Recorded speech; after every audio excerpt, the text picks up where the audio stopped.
रुखको छायामा जन्मिए, शीतल हावाले ढालेको पहाडको उचाइ जस्तै मेरो साहस बढाएर राखेको।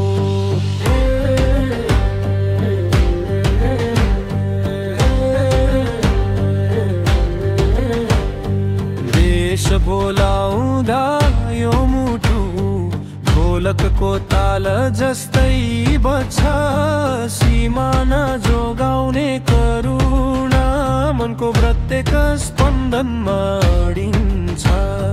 युद्ध भूमि होस् कि विपदक पहिलो पंक्तिमा उभिन्छु, देशको नाम उठाउने प्रतिज्ञा रगत सँगै दिनभरि गर्जिन्छ।